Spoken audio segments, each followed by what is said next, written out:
Bismillahirrahmanirrahim. Assalamualaikum warahmatullahi wabarakatuh. Terima kasih banyak Pak. Alhamdulillah, alhamdulillahi hamdan katsiran thayyiban mubarakan fihi. Allahumma shalli wa sallim ala nabiyyina Muhammadin sallallahu alaihi wasallam wa alihi wa ashabihi wa man tabi'ahum bi ihsanin ila yaumiddin. Amma ba'du. Para alim ulama kami, para imam kami, terima kasih. Para guru kami, tokoh-tokoh kami, para orang tua kami, bapak-bapak, ibu-ibu, abang-abang, kakak-kakak, adik-adik, yang alhamdulillah kembali kita bertemu di malam Jumat ini. Kembali kita duduk bersama sembari mengharapkan keberkahan dari Allah Subhanahu wa taala. Kembali kita sama-sama duduk di sini dalam rangka meluruskan niat mencari keridhaan Allah Subhanahu wa taala. Cukuplah hiruk pikuk dunia telah kita emban tadi. Maka duduk kita di sini, hiruk pikuk permasalahan dunia, lepaskan semuanya. Termasuk diri saya juga. Duduk kita di sini dalam rangka mencambuk keimanan kita untuk senantiasa sadar istiqamah di jalan Allah Subhanahu wa taala, karena yang namanya kematian senantiasa mengintai kita. Yang namanya kematian senantiasa mengintai kita dan tidak menunggu taubat kita. La haula wala quwwata illa billah. Oleh karena itu, waspadalah terhadap nafas terakhir kita.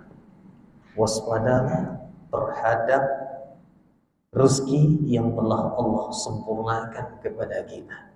Karena tidaklah sempurna rezeki seorang hamba, maka telah datanglah ajalnya. Berselawat kita kepada baginda Rasul sallallahu alaihi wasallam. Allahumma shalli ala Muhammad wa ala Muhammad. Tuan-tuan, puan-puan, para orang tua kami yang kami muliakan, kaum muslimin muslimat, ikhwatu akhwati fillah. Alhamdulillah, untuk kiat istiqamah, agar senantiasa kita istiqamah di jalan Allah, maka sebaik-baik nasihat itu adalah senantiasa mengingat kematian. Mungkin wirid-wirid kita sebelumnya kita lebih sering membahas tentang perkara fikih, tentang tata cara ibadah. Sekarang kita stop itu dulu untuk malam ini.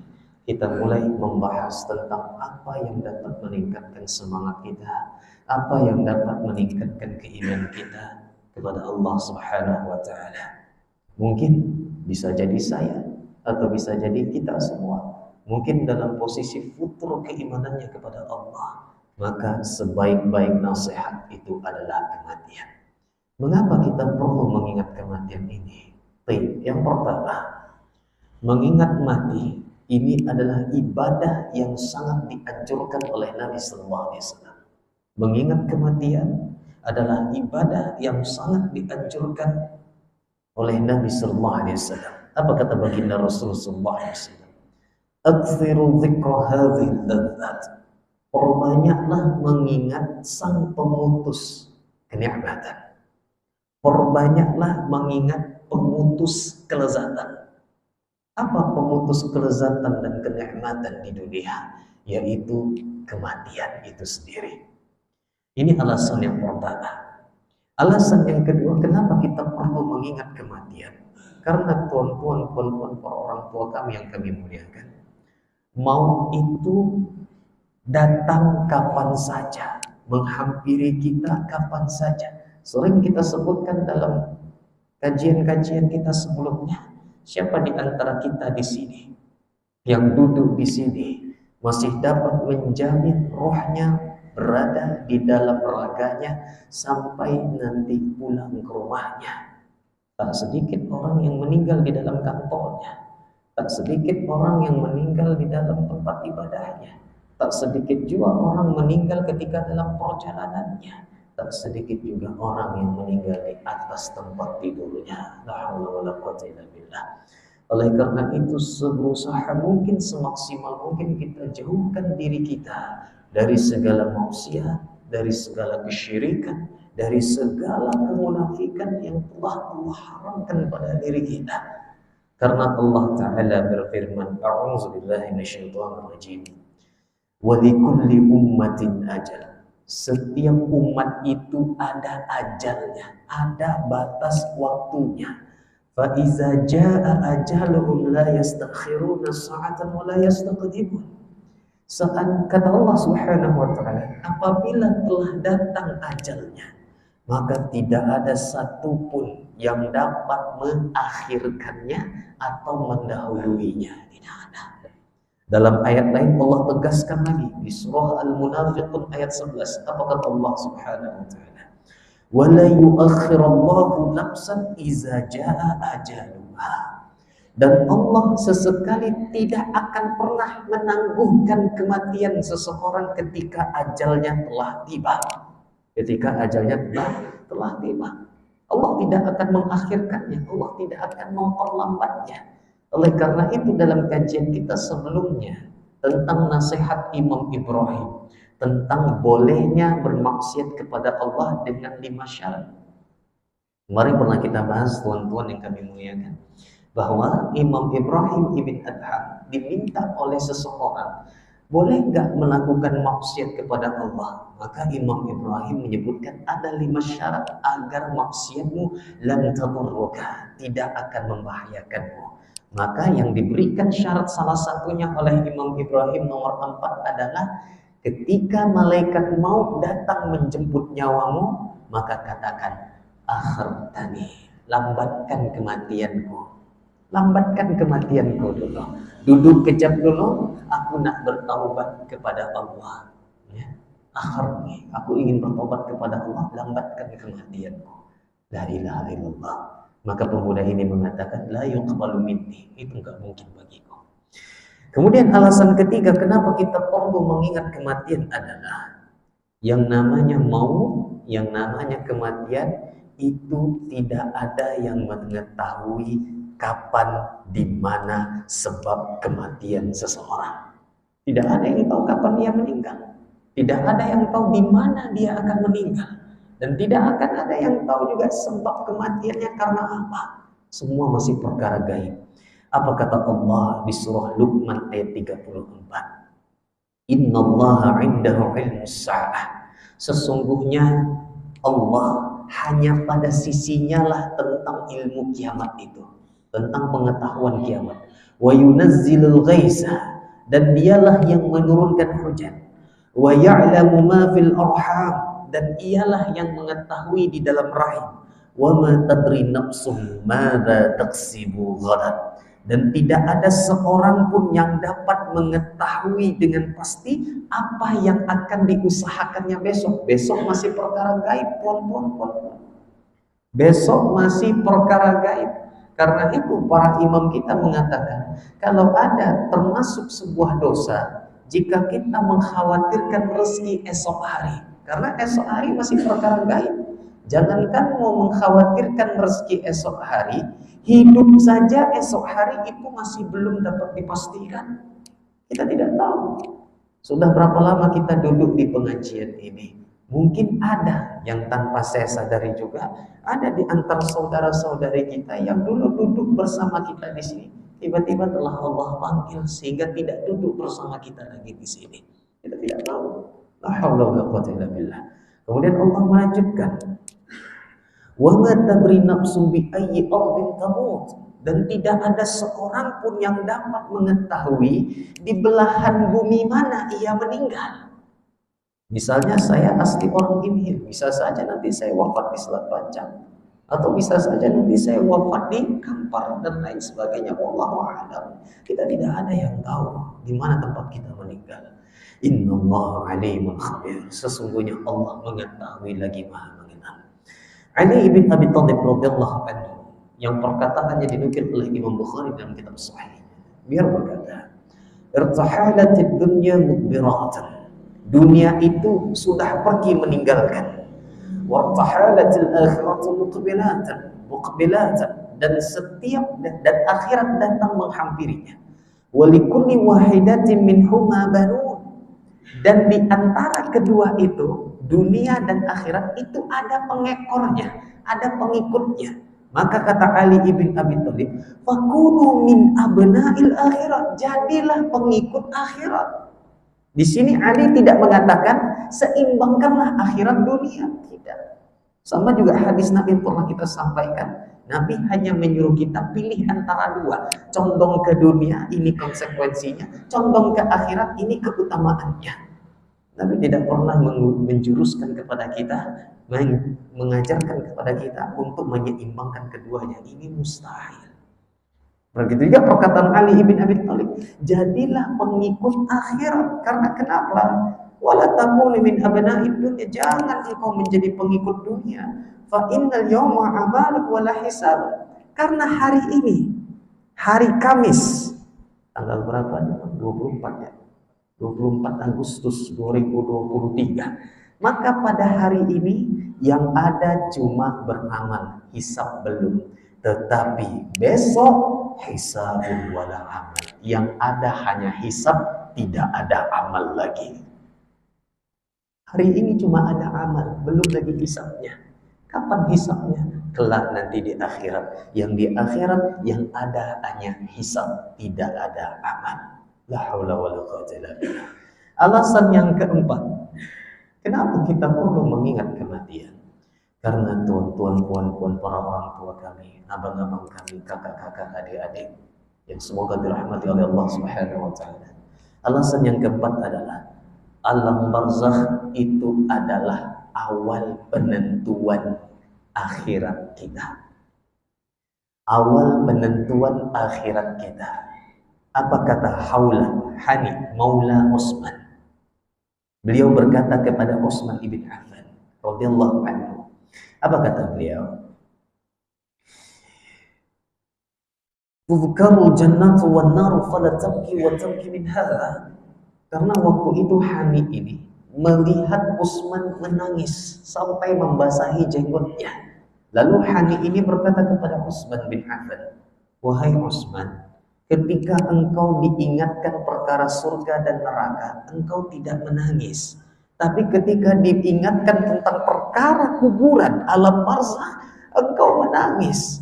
Maka Utsman bin Affan menjawab, sami'tu Rasulullah sallallahu alaihi wasallam yaqul, aku mendengar Nabi sallallahu alaihi wasallam bersabda, innal qabra awwalu manazilil akhirah. Sesungguhnya kata Nabi sallallahu alaihi wasallam, alam kubur adalah awal perjalanan akhirat. Sekali lagi, yuk kita dengarkan sabda dari orang yang paling kita cintai sedunia. Orang yang pertama dan paling utama kita cintai, yaitu Nabi Muhammad SAW. Beliau bersabda kepada kita. Apa kata baginda Rasul SAW?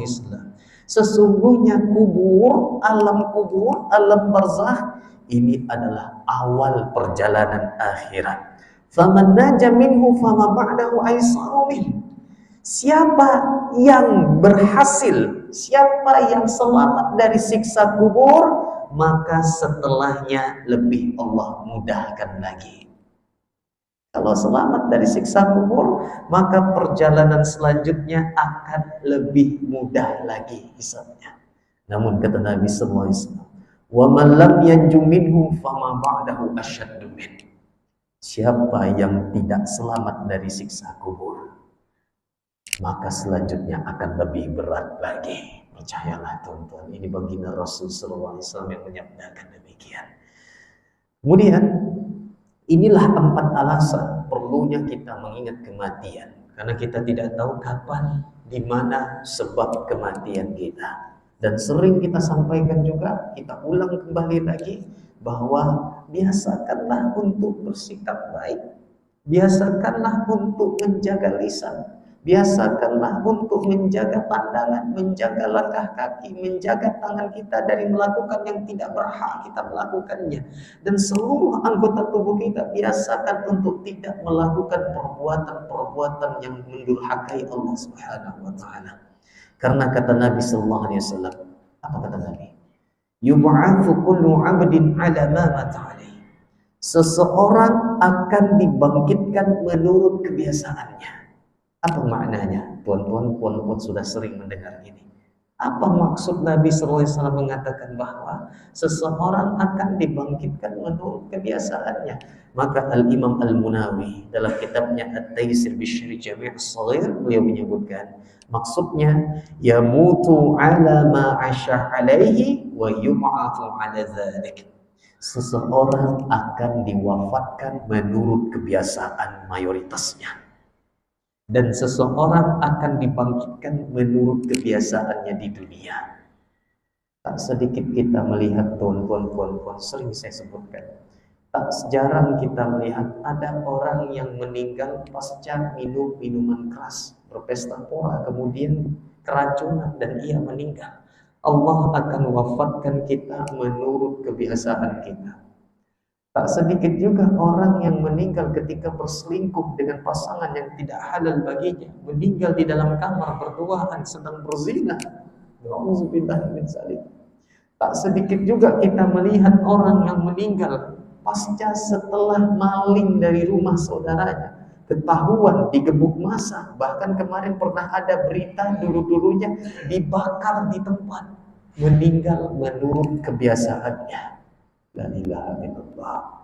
Tapi tak sedikit juga kita melihat orang yang wafat dalam sholatnya, wafat ketika membaca Quran, wafat ketika berinfak, wafat ketika sedang beramal ibadah ikhlas karena Allah Subhanahu wa taala. Seseorang, sekali lagi, seseorang akan diwafatkan menurut kebiasaannya. Baik, kita lanjutkan tentang peristiwa alam kubur. Tentang peristiwa apa saja yang terjadi di alam barzakh. Yang pertama, kegelapan di alam kubur. Kegelapan dalam kubur. Abu Hurairah radhiyallahu anhu berkata, "Anna imra'atan sauda'a kanat taqumul masjidah fafaqadaha Rasulullah sallallahu alaihi wasallam." Dulu di masjid Nabi ada seorang wanita, di sini dikatakan ada seorang wanita yang berkulit hitam. Dia senantiasa menjadi tukang sapu pembersih masjid Nabi Sallallahu Alaihi Wasallam. Mungkin kalau dalam pandangan manusia yang hatinya condong kepada dunia, mungkin dia menganggap ini pekerjaan yang rendah. Nauzubillah min dzalik. Jangan sampai kita mengatakan demikian. Padahal penjaga masjid, penjaga rumah Allah yang senantiasa membersihkan dan mempersiapkan untuk beribadah kepada Allah, ternyata derajatnya sangat tinggi di sisi Allah. Oleh karena itu sering kita sebutkan, jangan menilai seseorang dari penampilannya saja. Misalnya kita lihat ada yang penampilannya biasa-biasa saja. Mungkin terlihat bagi orang yang terbiasa fashionnya itu tinggi, lalu melihat penampilan temannya yang mungkin anggapannya kumuh, tidak gaul, tidak fashion dan lain sebagainya, tapi dia punya amal yang mengguncang arsy Allah. Dia punya amal yang terbuka seluruh pintu langit menerimanya, yang tanpa kita ketahui ia beramal ikhlas karena Allah. Sedangkan kita yang luar biasa mungkin karena pangkat kita, manusia menghormati kita.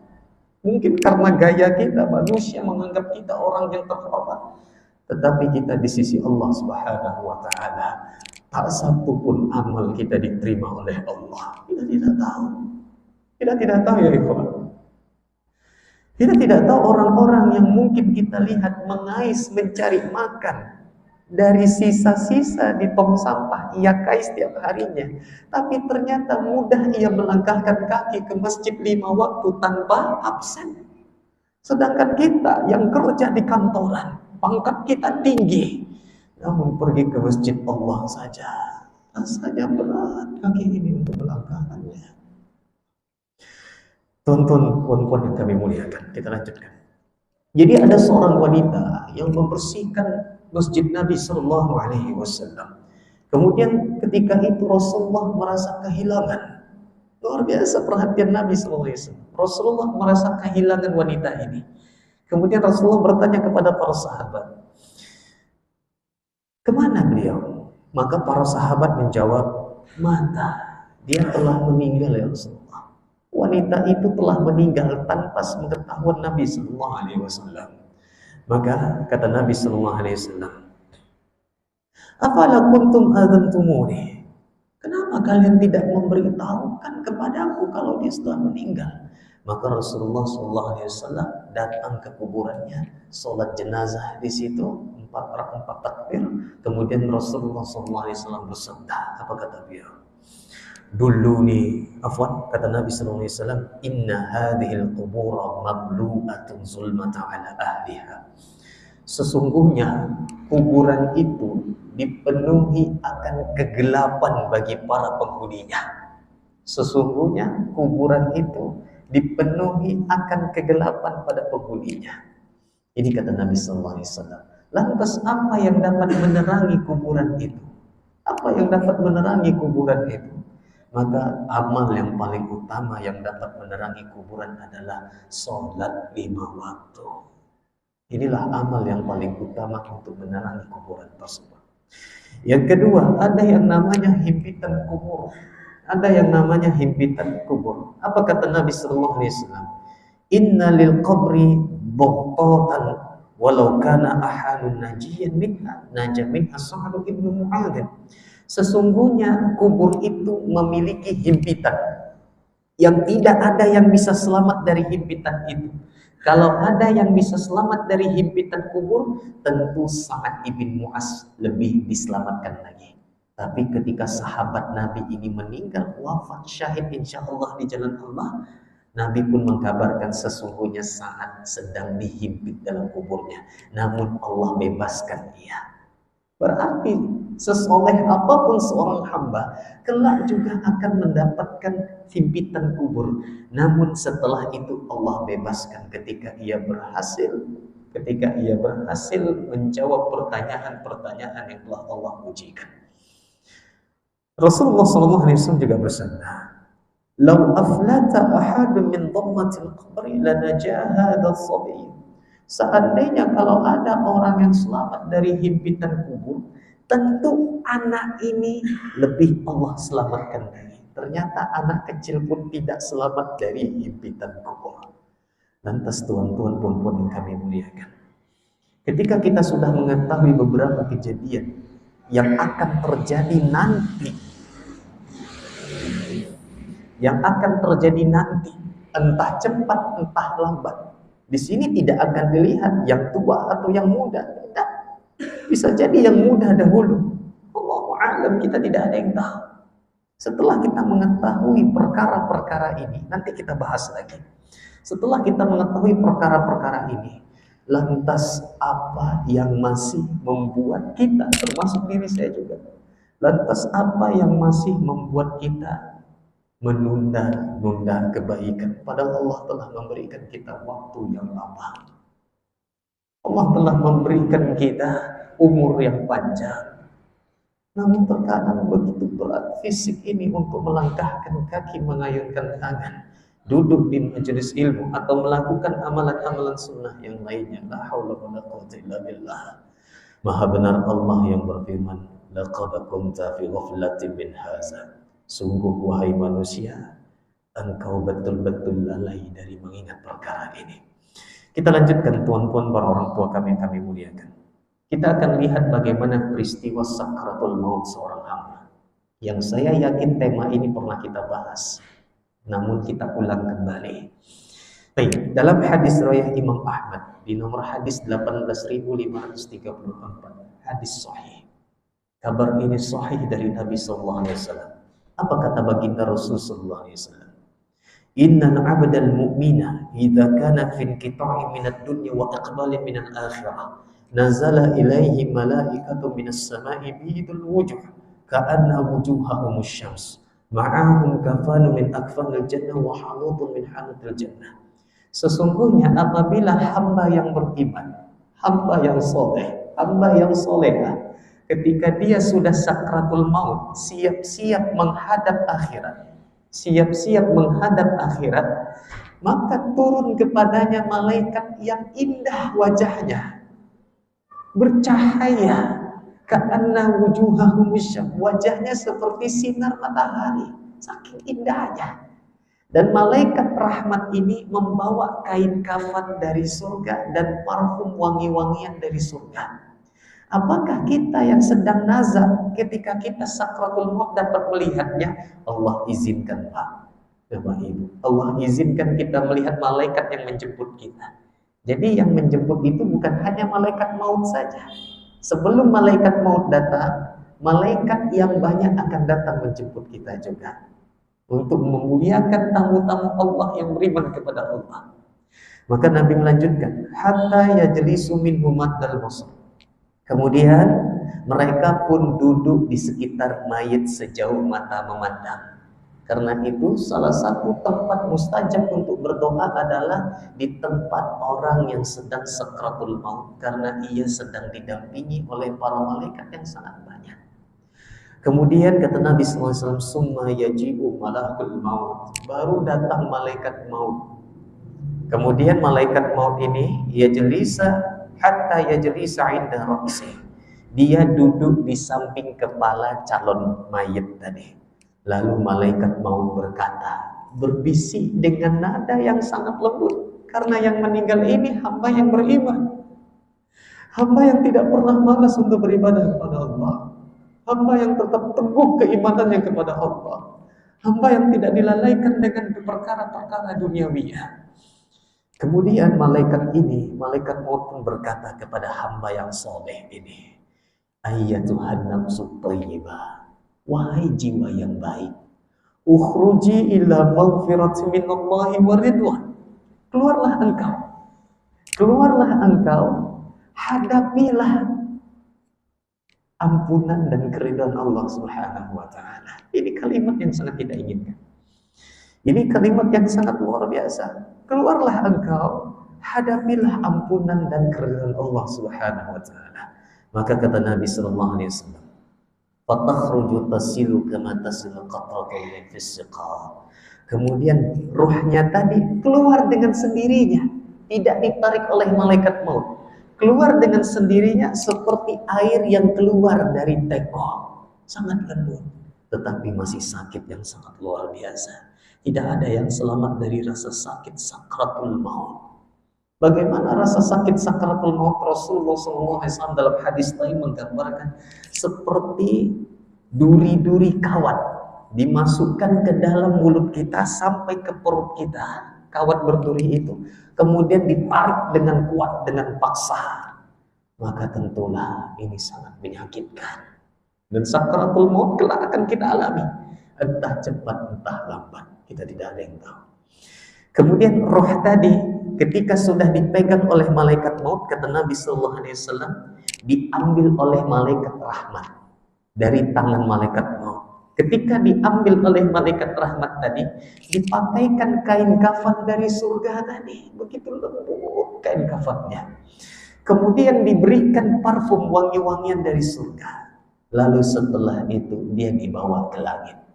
Kata Nabi sallallahu alaihi wasallam, ketika sudah sampai di langit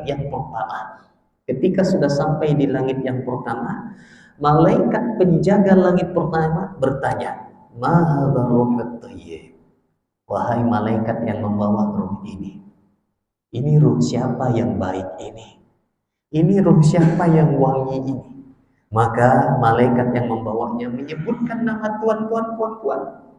Ini Fulan bin Fulan. Ini adalah Fulan bin Fulan. Disebut nama tuan-tuan. Kemudian disebut dengan nama yang terbaik yang pernah ia gunakan. Dalam syarah ulama disebut semua amal kebaikan yang pernah tuan-tuan lakukan. Waktu di dunia tak pernah absen salat berjamaah. Waktu di dunia lisannya senantiasa terjaga. Waktu di dunia ia tidak pernah durhaka kepada kedua orang tuanya. Semua amal kebaikannya disebut. Maka kata Nabi sallallahu alaihi wasallam, fayastaftihuna lahu, dibukakan pintu langit pertama itu. Dibukakan pintu langit yang pertama itu. Kemudian pergi lanjut ke langit yang kedua. Malaikat penjaga langit pertama tadi ikut mengiringi seperti pawai, seperti karnaval, ikut mereka sampai ke langit kedua. Di langit kedua prosesnya tetap seperti itu, sampai terus sampai ke langit yang terakhir. Kemudian kata Nabi Sallallahu Alaihi Wasallam, Allah Taala berfirman ketika ruh ini sampai ke langit yang ketujuh, uktubu kitab abdi fi'iliyin, tulis catatan amal hambaku ini di illiyin, orang-orang yang sudah dijamin masuk ke dalam surga. Wa'iduhu ilallah, kembalikan dia ke bumi. Fa inni minha khalaqtuhu wa fiha u'iduhu wa minha ukhrijuhum taratan ukhra. Karena aku menciptakannya dari tanah, dari bumi, dari tanah, aku kembalikan dia lagi ke tanah, dan kelak nanti aku bangkitkan sekali lagi. Kemudian ketika dia sudah dikembalikan ke jasadnya, datang dua malaikat yang siap mengujinya. Inilah mungkin salah satu maksud himpitan kubur itu. Ketika itu datang malaikat ini, dan disuruhnya ruh ini duduk, dan dia pun bertanya, Marrabbuka, siapa Tuhanmu? Maka yang menjawab bukan akal hafalannya, yang menjawab bukan akal pikirannya, tapi yang menjawab adalah amal solehnya. Maka dia menjawab, Rabbi Allah, Tuhanku adalah Allah. Kemudian ditanya pertanyaan yang kedua, siapa orang yang diutus di masamu? Maka dia menjawab, huwa Rasulullah sallallahu alaihi wasallam. Wa ma ilmuka, dari mana kamu tahu kalau dia seorang nabi dan rasul? Maka dia pun menjawab, qara'tu kitaballah fa amantu bihi wa saddaqtu. Aku mengenalnya dengan membaca Al-Qur'anul Karim, aku imani, aku benarkan isi Al-Qur'an itu. Maka kata Nabi sallallahu alaihi wasallam, fayunadi munadin fis sama, terdengarlah suara dari langit yang menyeru, Al-Sadaqa abdi, hambaku ini berkata benar, fa'afrishuhu minal jannah, bentangkan tikar surga untuknya, wa albisuhu minal jannah, pakaikanlah pakaian surga kepadanya, waftahu lahu baban ilal jannah, bukakan pintu surga untuknya, tapi belum masuk ke dalamnya, karena surga dan neraka sampai detik ini masih kosong, masih kosong. Kemudian kata Nabi sallallahu alaihi wasallam, ketika dibukakan pintu surga itu, fayatihi min rauhiha, berhembuslah angin segar surga yang tak pernah ia rasakan. Wa tibiha, wanginya surga itu masuk ke dalam kuburannya. Wa yubsahu lahu fi qabrihi madda basar, kemudian kuburannya diluaskan sejauh mata memandang.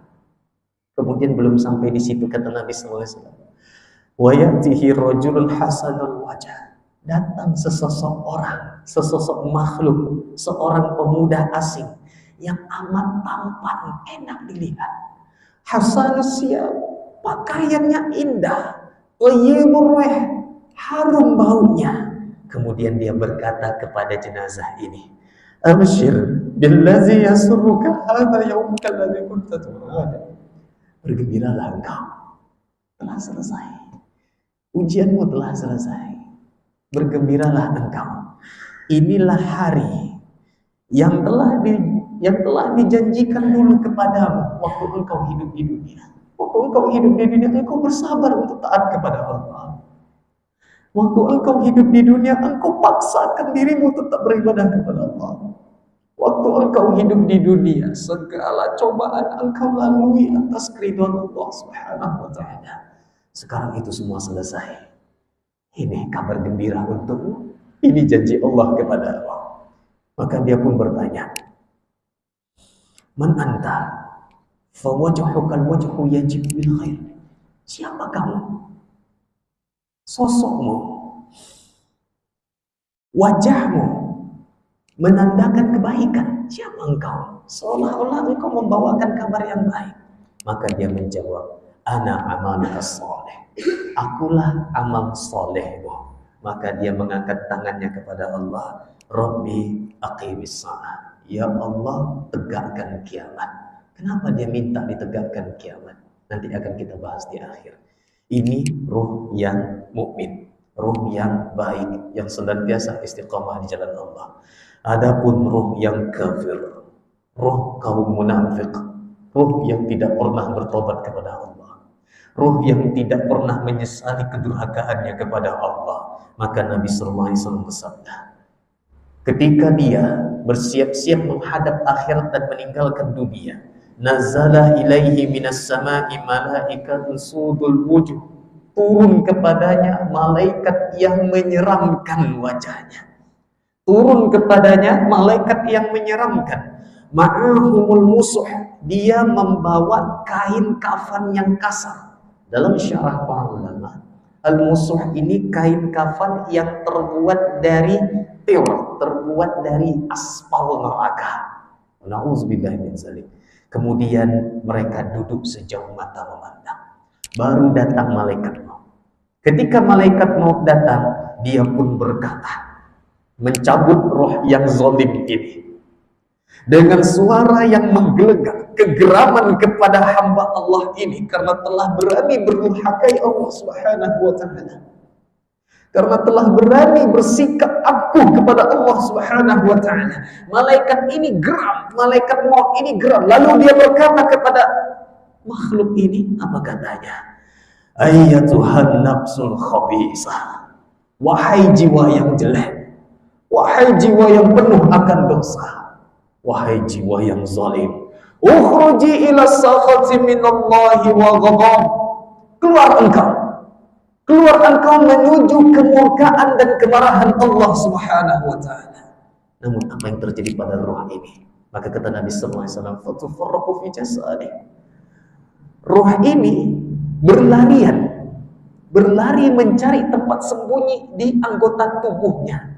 Ia tak berani keluar karena ia tahu tidak ada yang dapat memadamkan kemurkaan Allah ketika taubat telah ditutup darinya.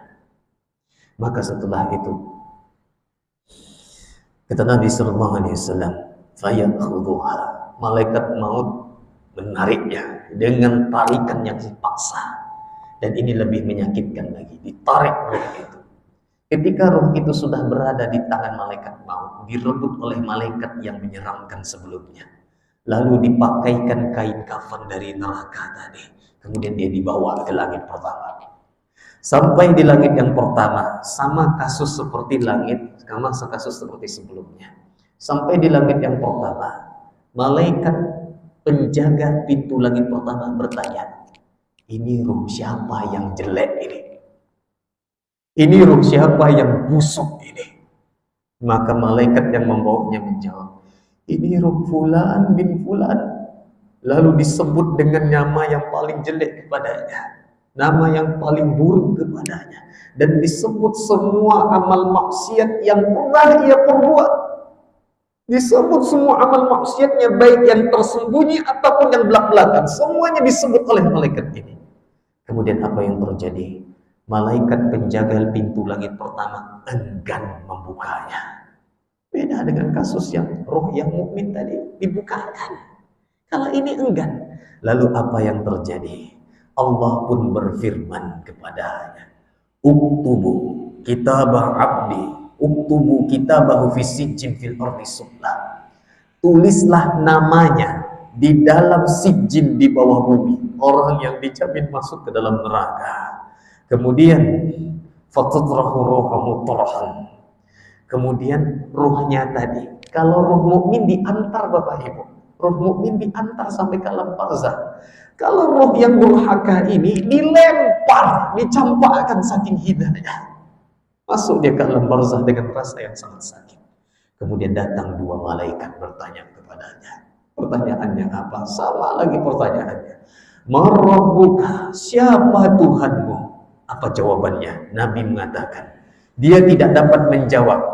Yang ada jawabannya hanya la adri, aku nggak tahu.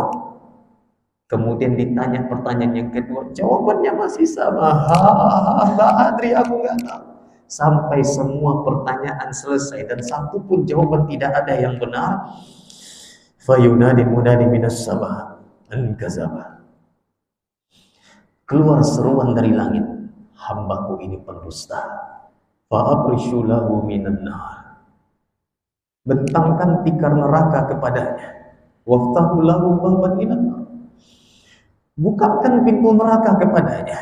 Fayatihi min harriha wasamumiha. Kemudian ketika dibukakan pintu neraka itu, bertiuplah angin yang sangat busuk ke dalam kuburannya, tersiksa. disitulah mulai penyiksaannya terjadi. Ia tidak akan pernah lagi mencium bau wangi selamanya. Kemudian, kecuali orang yang beriman kepada Allah, walaupun dia melakukan kemaksiatan, ada yang disinggahkan dulu ke dalam neraka, setelah itu Allah keluarkan. Tapi jangan pernah berharap menjadi ini juga. Yang kita harapkan tidak singgah ke neraka walau cuma sedetik saja. Siapa yang berani dengan azab neraka? Jangan sampai ada yang berani mengatakan, tak apa-apa saya singgah ke neraka dulu. La ilaha illallah. Satu hari di neraka itu seperti 1000 tahun di dunia. Dan satu detik di neraka itu seperti 40 hari berada di dunia hidupnya. La haula wala quwwata illa billah. Kemudian setelah itu kata Nabi SAW, kuburannya Allah peras, Allah sempitkan semakin sempit lagi, sehingga kata Nabi SAW sampai tulang belulangnya pecah dan bersilang menancap satu sama lainnya, saking sempitnya, saking bersiksanya. Kemudian wayatihi rajulun qabihul wajah, qabihul thiyab, muntinur rih. Tiba-tiba datang seseorang yang bermuka amat buruk, pakaiannya kotor dan sangat busuk. Lalu dia berkata dengan nada mencemooh, "Absyir, gembiralah engkau. Bergembiralah engkau billadzi yasu'uka. Bergembiralah engkau tentang kabar buruk yang akan engkau dapatkan. Hadza yaumuka alladzi kunta tu'ad." Ini hari yang pernah dijanjikan kepadamu ketika engkau hidup di dunia. Ketika engkau diingatkan tentang alam kubur, ketika engkau diingatkan tentang perkara neraka, tak sedikitmu hatimu bergetar di sisi Allah ketika mengingat perkara itu. Engkau cemeh mereka yang senantiasa takut kepada Allah. Engkau ejek mereka yang senantiasa berusaha di jalan Allah. Dan ketika diingatkan perkara neraka dan perakhirat kepadamu, hatimu tidak bergetar sedikit pun. Sudah seberapa keras hati kita ketika perkara neraka, alam kubur, alam barzah dan azabnya tidak menggetarkan hati kita. Sudah seberapa jauh kita dari keimanan la ilaha illallah. Kemudian dia menjawab, ana amalukal khamis. Akulah amal maksiat yang pernah engkau perbuat. Lalu dia berdoa, Rabbi la tuqimis sa'ah. Ya Allah, jangan engkau tegakkan kiamat, ya Allah. Tuan-tuan yang kami muliakan. Oleh karena itu Rasulullah SAW terakhir mensunnahkan kita membaca doa ini sebelum menutup sholat kita. Ketika sudah tahiyat, sudah salam, sebelum salam, innaka hamidum majid, jangan salam dulu, perbanyak doa ini. Allahumma inni a'udzubika min azabi jahannam wa min azabil qabr wa min fitnatil mahya wal mamat wa min fitnatil al-masihid dajjal. Semoga kita semua, keluarga besar kita dan seluruh kaum muslimin yang mentauhidkan Allah diselamatkan oleh Allah dalam azab kubur. Amin ya Allah ya Rabbal Alamin. Dan Allah permudah hisab kita kelak yang akan nanti kita alami. Lebih dan kurang saya memohon maaf. Subhanallah bihamdik, asyhadu an la ilaha illa anta, astaghfiruka wa atubu ilaik. Assalamualaikum warahmatullahi wabarakatuh.